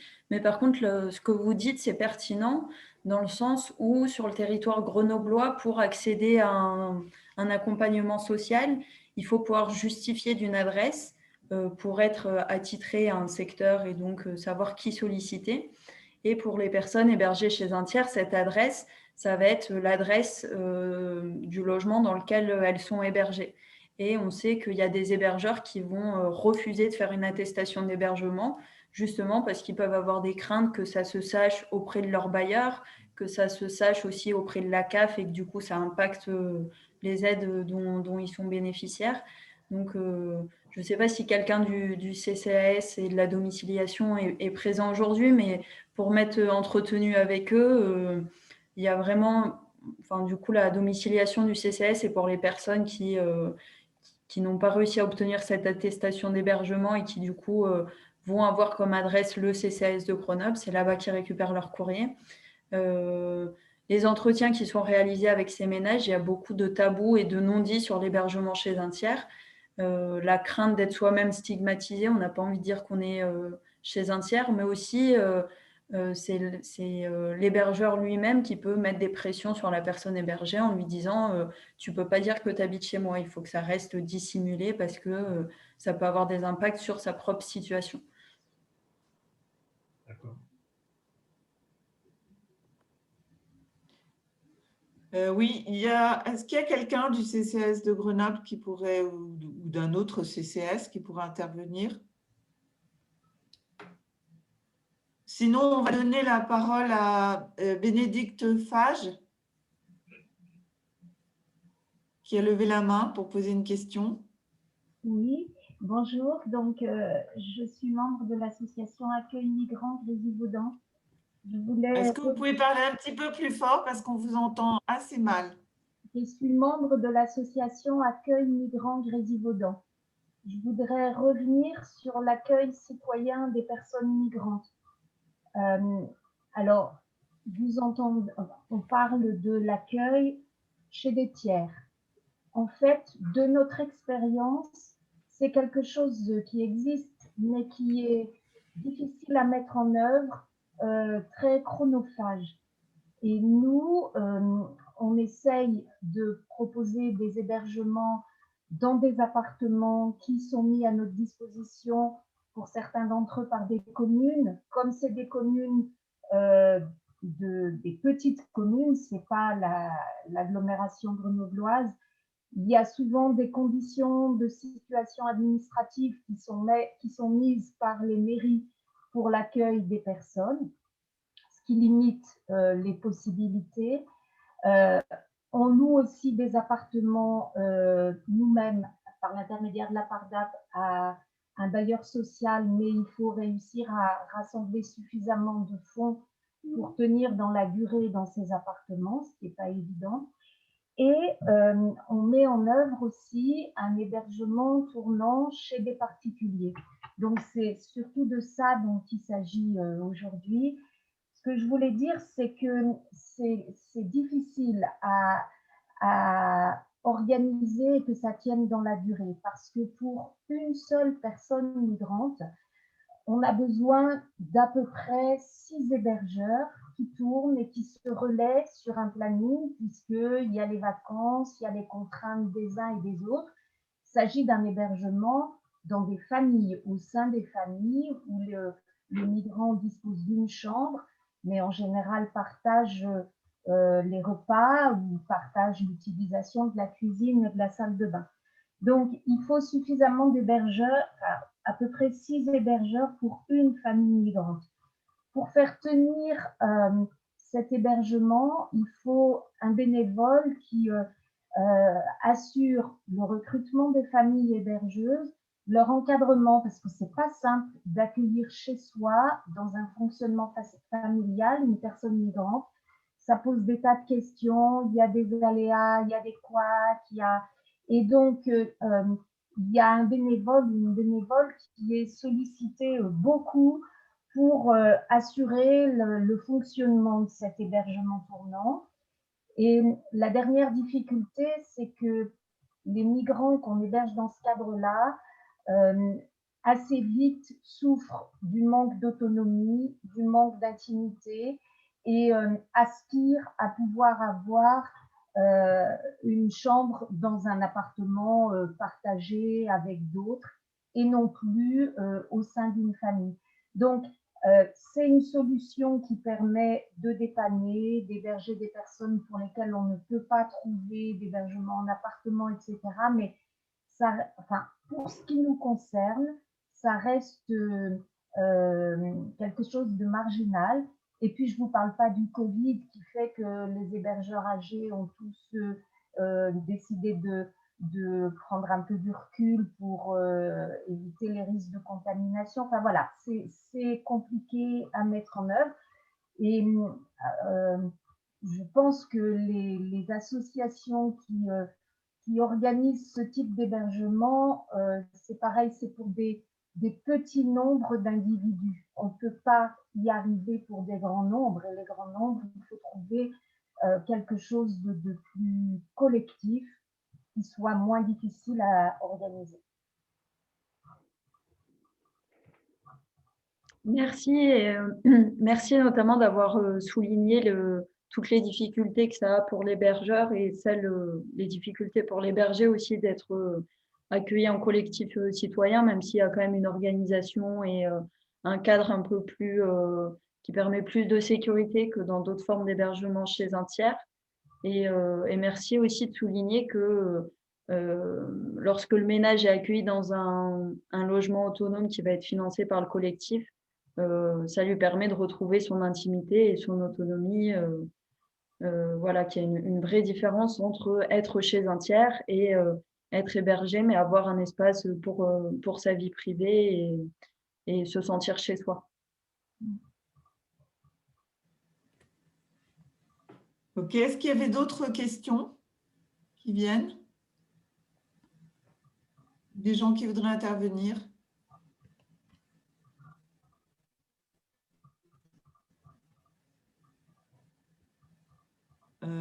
Je n'ai plus la visibilité, malheureusement, sur les questions, parce que mon écran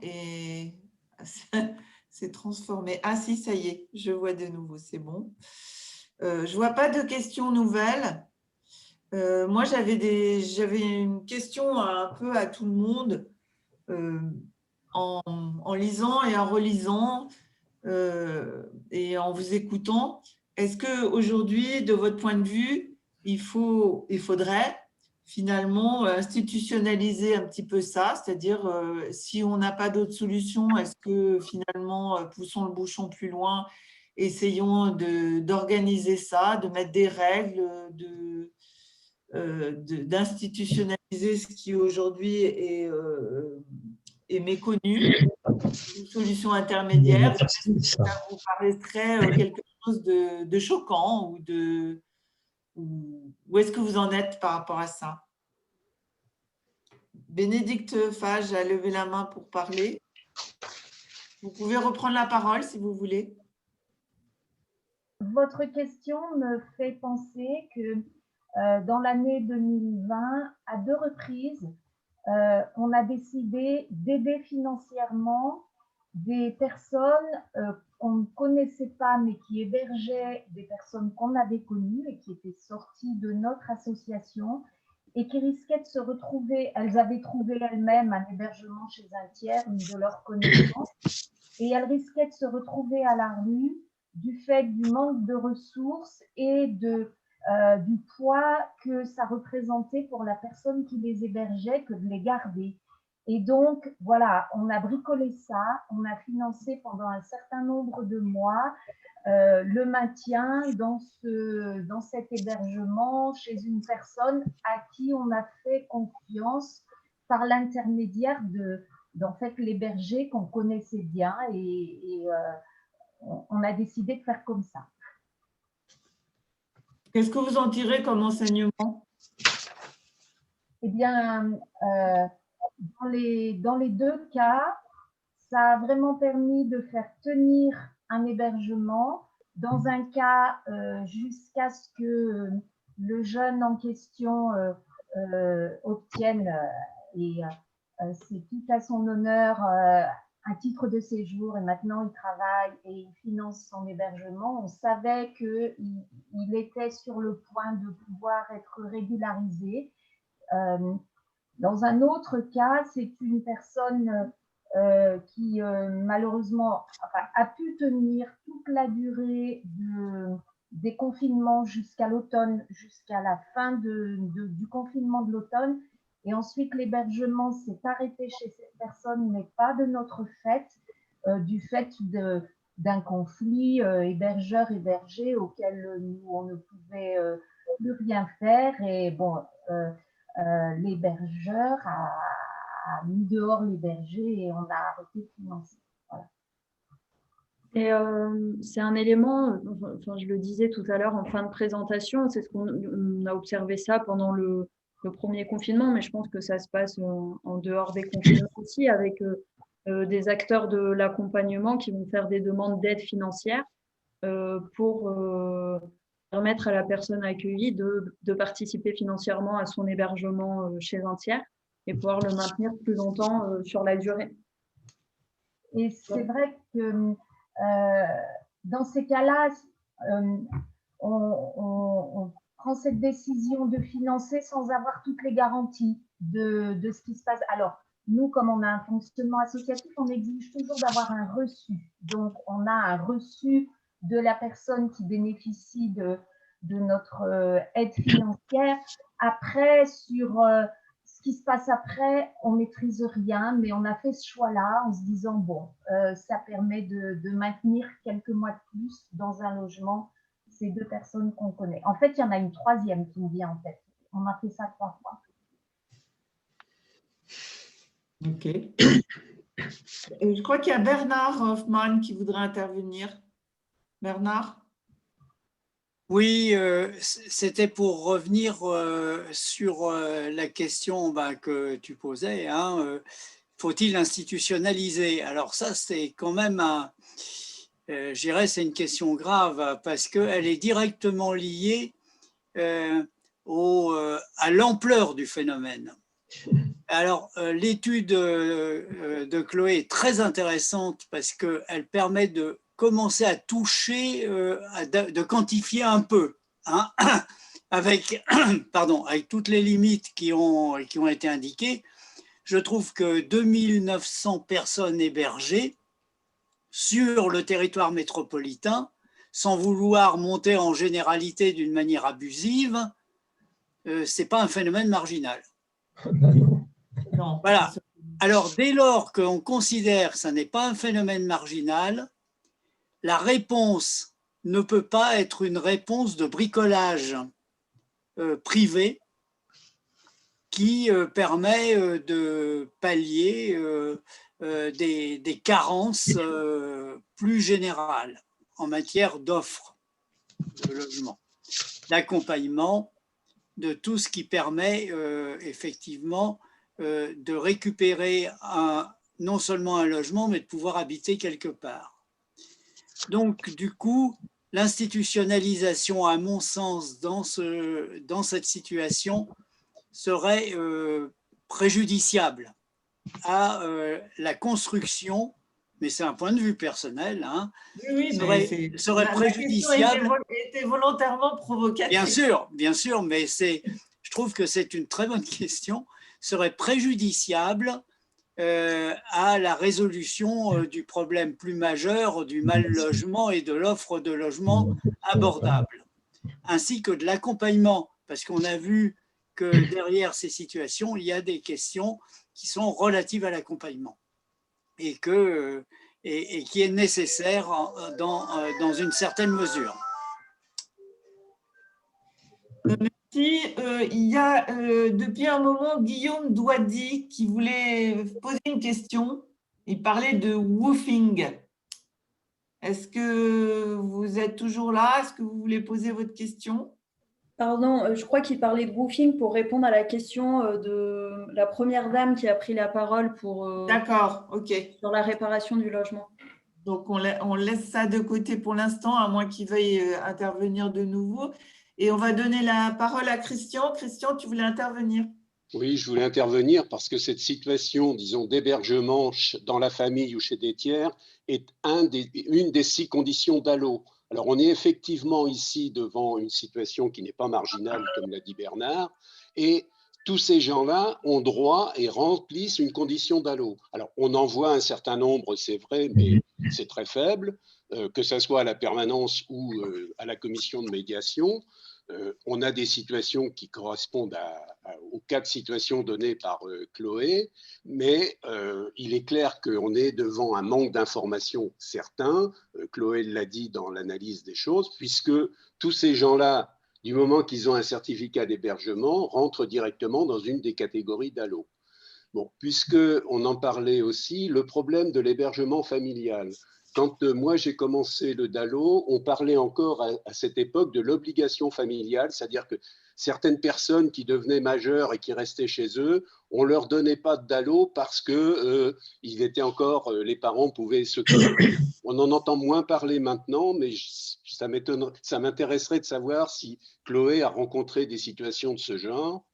À l'inverse, on rencontre encore dans la permanence des situations aberrantes du genre une famille de 4, enfin le père, la mère, 2 enfants hébergés dans le studio du père, hein, c'est-à-dire 5 personnes dans 30 mètres carrés, et ça depuis plus de 2 ans, c'est-à-dire que ces gens-là avaient 2 conditions d'ALO. Donc, il y a un manque d'information, mais il y a aussi un manque de réaction, j'allais dire, vis-à-vis des demandes de logement social, parce qu'une situation comme ça se voit quand même assez clairement. Donc, mon point, c'est que toutes les personnes qui sont là n'oublient pas, même si le DALO n'est pas une panacée universelle, qu'il permet, 1, d'aider un certain nombre de gens, et 2, de mettre en évidence un problème. Ok.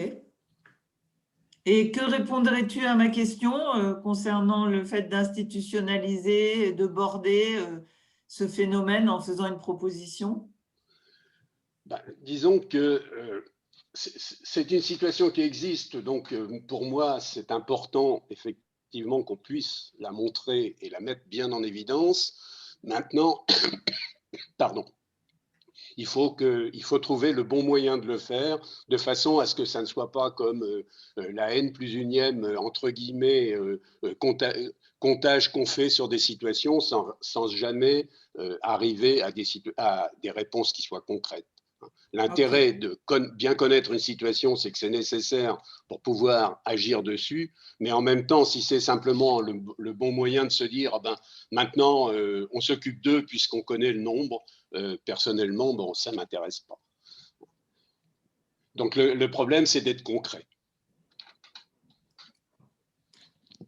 Ok. Est-ce qu'il y a d'autres questions ou réactions?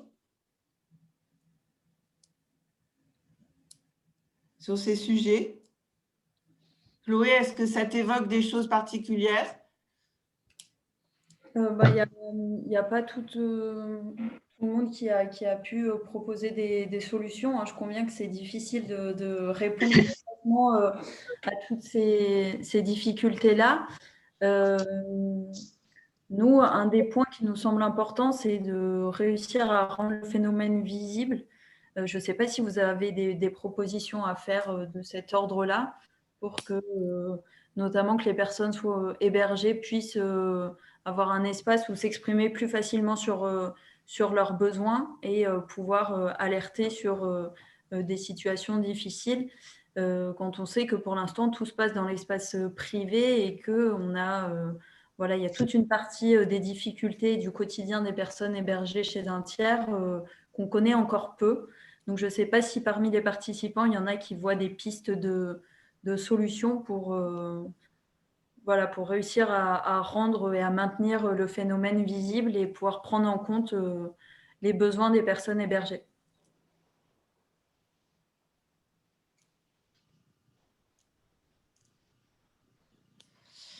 Apparemment, il n'y a pas de solution indiquée comme ça, là, tout de suite, mais certainement une réflexion qui est à continuer et à construire ensemble.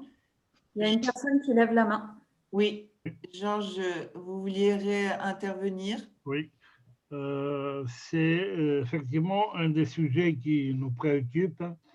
Je m'occupe d'un centre de documentation et information donc, dans les problèmes de santé mentale ici à Grenoble, à l'association UNAFAM.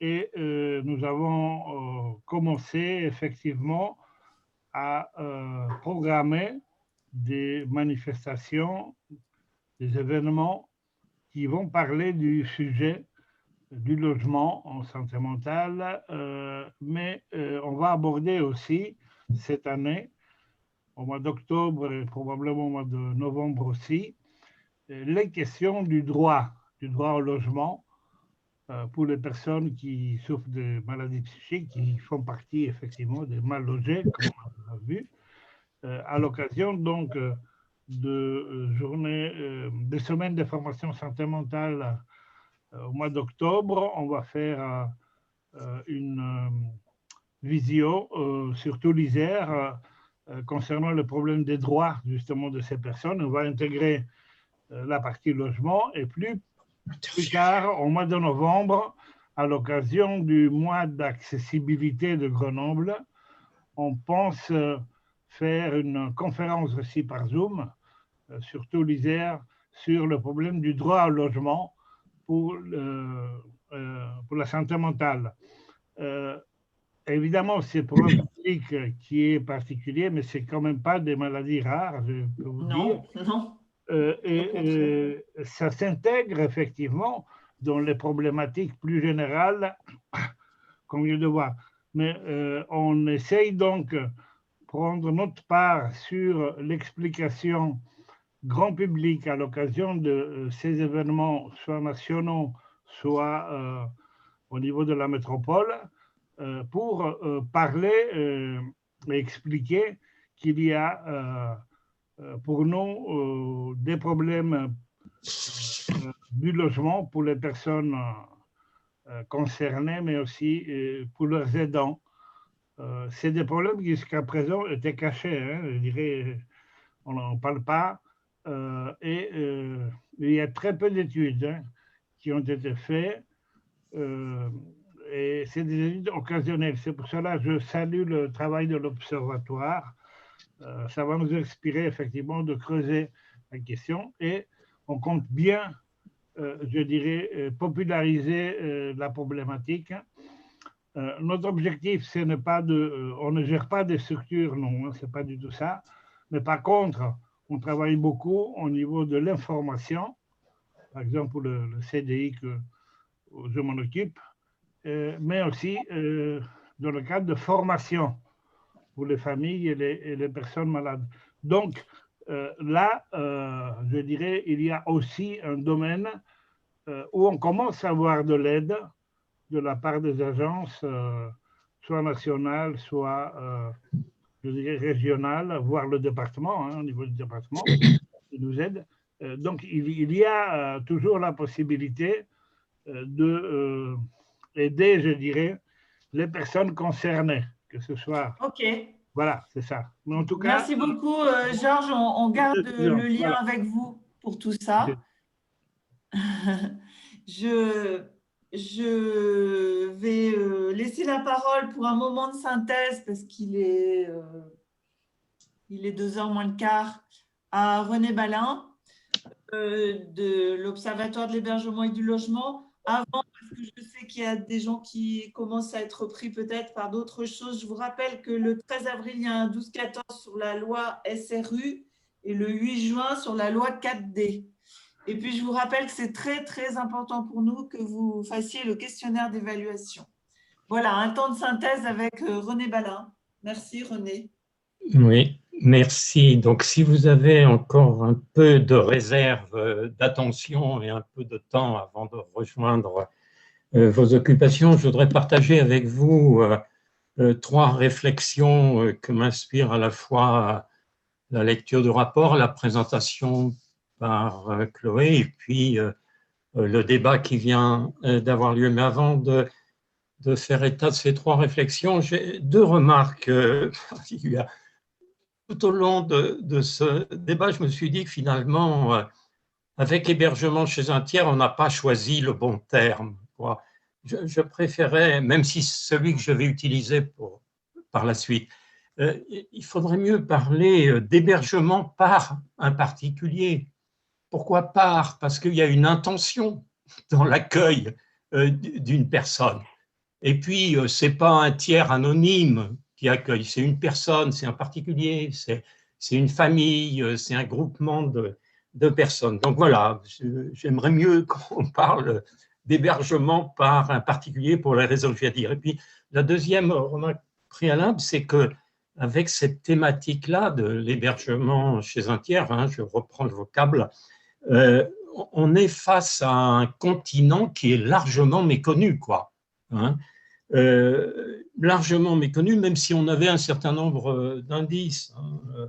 Safia El-Khattabi l'a dit en introduction, dans le cadre de la Nuit de la Solidarité, un peu plus d'une personne sur 5 interrogées avait connu cette forme d'hébergement. On a quelques indices, on sait bien que tous ceux qui quittent un hébergement d'urgence ne retournent pas à la rue, qu'ils ont d'autres solutions. On avait des présomptions, mais on ne connaissait pas tout ce champ de l'hébergement chez un tiers. Et puis, je dirais même qu'on s'en accommodait et qu'on continue à s'en accommoder, quoi. Donc, voilà. Donc, trois réflexions de portée plus générale. L'hébergement chez un tiers, c'est un point aveugle des solutions que mobilisent les personnes les plus fragiles pour se mettre à l'abri, quoi, pour se loger.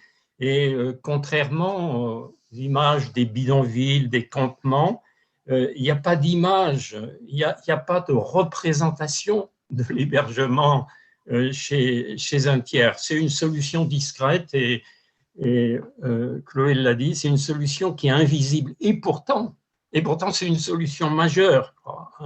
On a tiré de la Nuit de la Solidarité qu'il y avait 1757 personnes au moins qui étaient privées de domicile personnel sur le territoire de la métropole grenobloise. Si on prend en compte l'hébergement chez un tiers, il faut multiplier ce nombre par 2 ou 3. Excusez-moi, ce n'est pas rien, quoi. Chloé l'a indiqué, mais la plus grosse partie des personnes qui sont privées de domicile personnel échappent à l'observation, échappent à toute forme d'action, alors qu'il s'agit de la forme dominante d'hébergement. Donc ça nous oblige à prendre en compte le phénomène. Et pour prendre en compte le phénomène, Christian Lebras l'indiquait ou quelqu'un d'autre, je ne sais plus à l'instant, encore faut-il le connaître. Ça, c'est une deuxième réflexion autour d'un apport que je trouve essentiel de l'étude, c'est que ça nous éclaire sur un phénomène particulièrement complexe, quoi.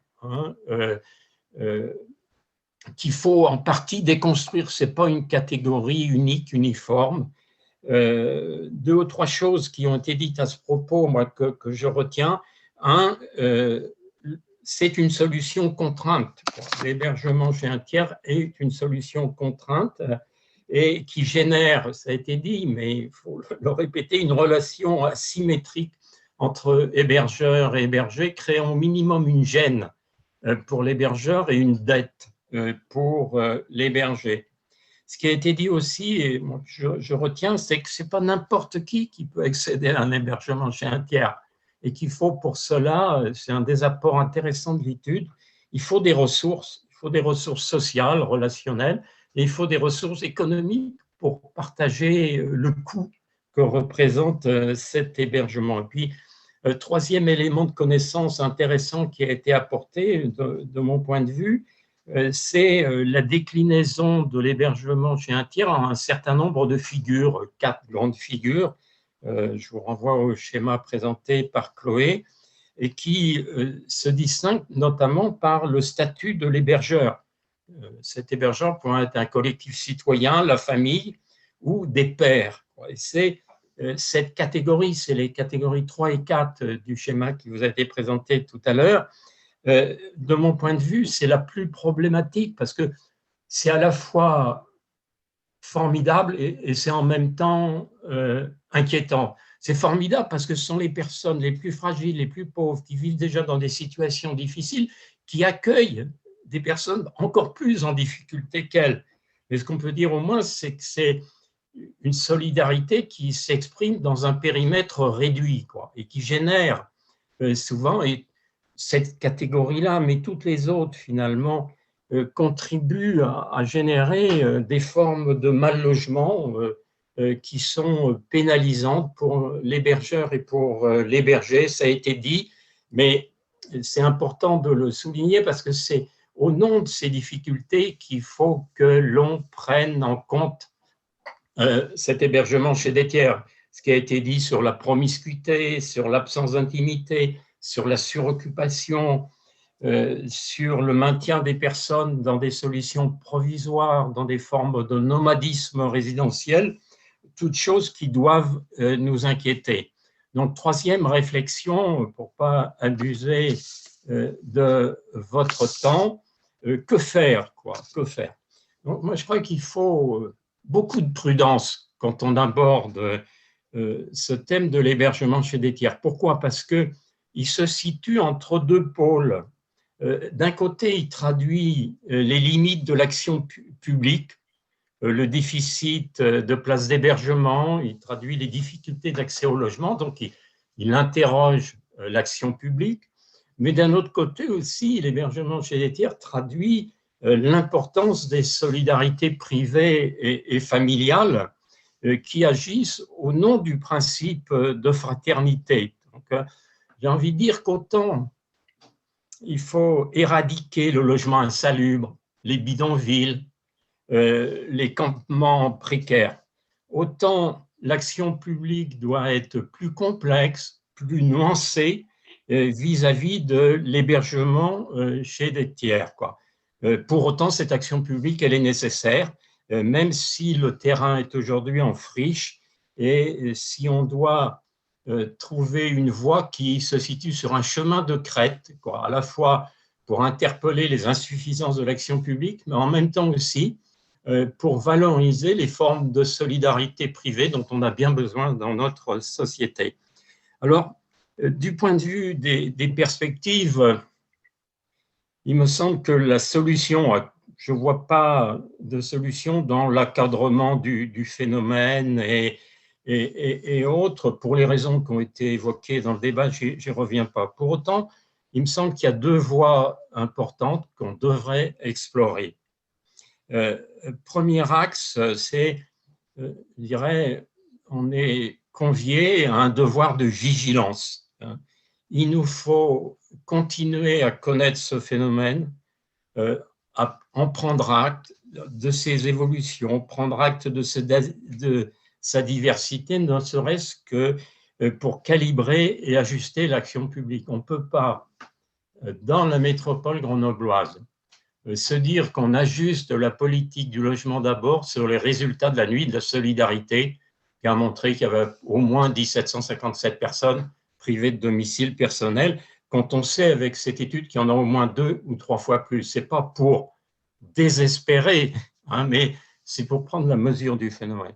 Et puis, ce devoir de vigilance, il me semble que si on veut réintégrer la question de l'hébergement chez un tiers, il faut qu'on s'intéresse davantage au parcours, aux trajectoires des personnes les plus fragiles qui passent d'une solution précaire à une autre, quoi. Et c'est dans ces parcours que se situe, il y avait un schéma de Chloé qui était particulièrement explicite, c'est dans ces parcours difficiles que se situe l'hébergement chez un tiers. Donc, premier axe, un devoir de vigilance. Deuxième axe, il me semble que autre devoir que l'on a, qui est de réduire le recours aux formes d'hébergement chez des tiers quand elles sont problématiques. Et peut-être là, trois perspectives. Celle qui a été rappelée par Christian Lebrun, qui est tout à fait essentielle, faire fonctionner le droit à l'hébergement et le droit au logement opposable. La plupart des personnes, du moins un grand nombre d'entre elles, sont éligibles au droit à l'hébergement toutes et au droit au logement pour un certain nombre d'entre elles, mais l'étude a montré qu'elles étaient parfois assez loin des personnes et des structures qui peuvent les accompagner dans ce parcours-là. Donc, premièrement, faire fonctionner le DAO. Deuxième axe, lever les obstacles à l'hébergement d'urgence. Ça passe par un grand classique, mais il faut le répéter, qui est développer l'offre d'hébergement d'urgence, compte tenu de l'ampleur de la demande, et aider en même temps ceux qui y sont à pouvoir en sortir vers le logement. Et puis, troisième axe, il faut là aussi lever les obstacles à l'accès au logement pour ceux qui peuvent y prétendre, mais qui passent en quelque sorte sous les radars de l'action sociale et de l'accompagnement, puisque ce monde de l'hébergement chez des tiers est particulièrement en dehors de la lumière et pour partie invisible. Donc, pour conclure simplement, dire que l'hébergement chez un tiers, c'est un phénomène massif, permanent et un phénomène malheureusement durable qui ne peut se dissoudre dans une étude si intéressante soit-elle. Donc, il faut que collectivement, on se donne les moyens de garder cette préoccupation et de la maintenir vivante, car au final, elle concerne des personnes fragiles en situation précaire. Voilà, merci de votre attention. Merci René. Merci René. Donc, on va se quitter, c'est l'heure. Je vous rappelle qu'on peut se retrouver le 13 avril pour la loi SRU. Regardez ce qu'elle est devenue, cette loi SRU, solidarité et renouvellement urbain, et en quoi ça change les choses pour le logement. Et le 8 juin, la loi 4D, voir aussi comment au niveau des territoires, les choses risquent de changer ou d'évoluer. D'ici là, merci si vous pouvez remplir les questionnaires d'évaluation, ça nous sert beaucoup. Voilà, à très bientôt tous et merci pour ce débat. Merci.